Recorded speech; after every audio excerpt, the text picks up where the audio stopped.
అనపగింజల కారం కావాల్సిన పదార్థాలు ఒకసారి చూసుకుందామండి. 1/4 కేజీ అనపకాయలను తీసుకొని, ఒలుచుకొని, విత్తనాలు ఈ విధంగా కడిగి పెట్టుకున్నానండి. 2 టమాటా తీసుకొని కట్ చేసి పెట్టుకున్నాను. ఈ పొడిని నేను కొద్దిగా శనగిత్తనాలు, 1.5 స్పూన్ ధనియాల పొడి, హాఫ్ టీ స్పూన్ అంత పసుపు పొడి, 1.5 స్పూన్ కారప్పొడి, 1.5 స్పూన్ ఉప్పు, 5 వెల్లుల్లి రెబ్బలు తీసుకొని మిక్సీకి వేసుకొని ఈ విధంగా పొడి చేసి పెట్టుకున్నాను. కొద్దిగా కరివేపాకు, 2 స్పూన్ల ఆయిల్, ఒక ఉల్లిపాయను తీసుకొని తరిగి పెట్టుకున్నాను. హాఫ్ టీ స్పూన్ అంత ఆవాలు, కొద్దిగా చెక్క. ముందుగా స్టవ్ వెలిగించుకొని గిన్నె పెట్టుకొని ఆయిల్ వేసుకోవాలి.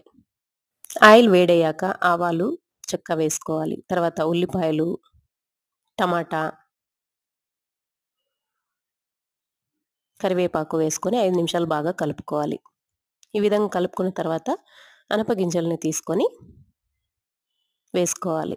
తర్వాత 2 గ్లాసుల వాటర్ పోసుకొని మూత పెట్టుకోవాలి. 10 నిమిషాలు ఉడికిన తర్వాత మూత తీసేసి ఇందాక పొడి చేసి పెట్టుకున్నాం కదండీ!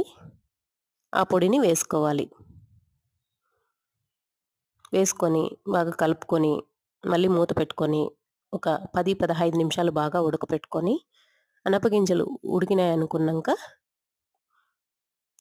కొద్దిగా చిక్కగా అవుతుందండి అప్పటికి. వేరొక గిన్నెలోకి వేసుకొని ఉప్పు సరిపోయిందో లేదో చూసుకోవాలి.